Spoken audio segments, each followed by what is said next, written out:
விஜயில 2 பேரும் சண்டை போடுறாங்க. ஒருத்தர் அடிக்கிறாரு, இன்னொருத்தர் அடி வாங்குறாரு.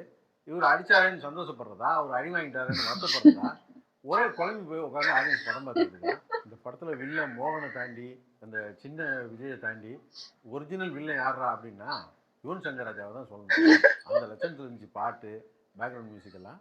சினிமாவில் எவ்வளோ டெக்னாலஜி வளர்ச்சி ஏற்பட்டுக்குது. முன்னெல்லாம் ஃபிலிமில் இருக்கும், அது பெரிய இரும்பு டப்பாவில் கொண்டு போவாங்க. இப்போ ஒரு சின்ன ஆர்டிஸ்டில் வந்துடுச்சு. இதெல்லாம் வந்து டெக்னாலஜி வளர்ச்சி, சிந்தனையில் வளர்ச்சி கிடையாது.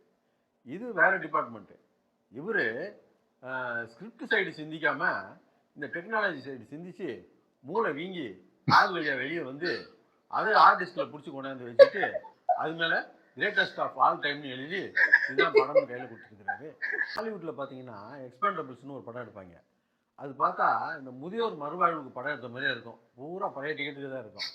அந்த மாதிரி இந்த படத்தில் பார்த்தீங்கன்னா விஜய் கூட ஃப்ரெண்டா பிரபுதேவா, இந்த பக்கம் பிரசாந்த், அஜ்மல், ஜெயராமன், இது ஒரு கோஷ்டி இந்த பக்கம் இருந்தாலும் இதுக்கு போட்டியா அந்த பக்கம் வெங்கட் பிரபுடைய அந்த பழைய டபரா செட்டுங்கெல்லாம் வேறு இருக்குது.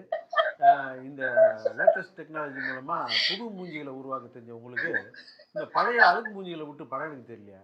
படம் போய் பார்க்குறதா இருந்தால் நீங்கள் தான் ஆடு, அதாவது போட்.